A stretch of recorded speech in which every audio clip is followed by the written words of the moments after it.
কিন্তু বন্ধ করে কই দিবা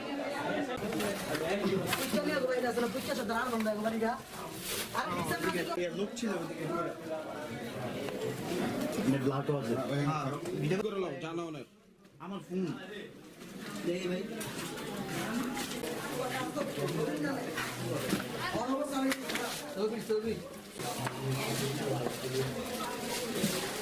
এদিকে ওয়াল আছিল যে ঘরের মধ্যে ছবি ছিল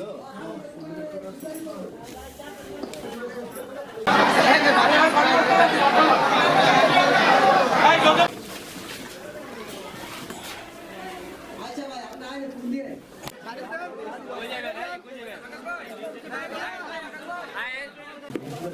বিশ পড়লে ওয়ালটা ভাঙা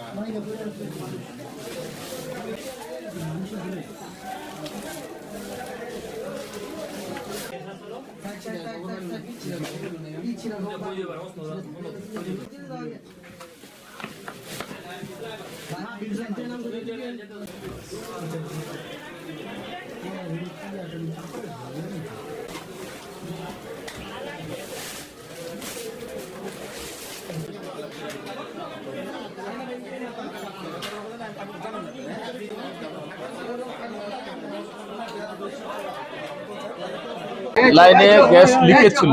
এই লিকেজটা হয়তো আজকে একদিনের নয়, দীর্ঘ সময় এখানে গ্যাস জমা ছিল বিধায় হঠাৎ করে তীব্র শক্তি দিয়ে এই বিস্ফোরণটা হয়েছে। আমরা 999-এর মাধ্যমে এবং এখান থেকে লোকাল ফোনের মাধ্যমে আমরা 7টা 20 মিনিটে এই গ্যাস বিস্ফোরণের সংবাদ পাই। সন্ধ্যা 7টা 20 মিনিটে গ্যাস বিস্ফোরণের সংবাদ পাই। সংবাদের ভিত্তিতে আমরা 2টা ইউনিট দ্রুত চলে আসি এবং এসে দেখি যে আমরা ফায়ার সার্ভিস পৌঁছানোর আগে স্থানীয় জনগণ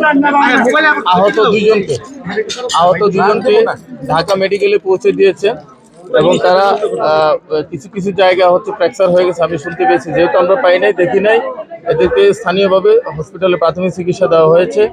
তবে এই এত বড় বিস্ফোরণের পিছনে মূল কারণ হচ্ছে এই লাইনে বাসার মধ্যে যে তিতাস গ্যাস ছিল, এই তিতাস গ্যাসটার নিচে লাইনে এবং ড্রেনে জমা ছিল। দীর্ঘ সময় এই জমাকৃত গ্যাসটার একটা বিকট শব্দ হয়েছে, বোম বিস্ফোরণের মতো হয়েছে এখানে।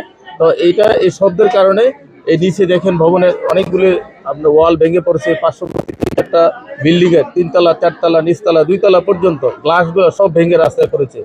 এটা হচ্ছে কি যে গ্যাসের তীব্র শক্তি নিয়ে এটা ব্যাপক আকৃতিতে ছড়িয়ে গেছে।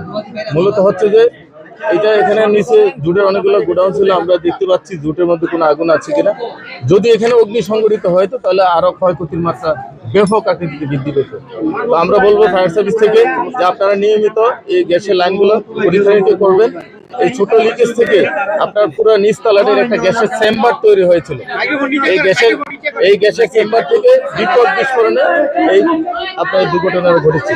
এটা থেকে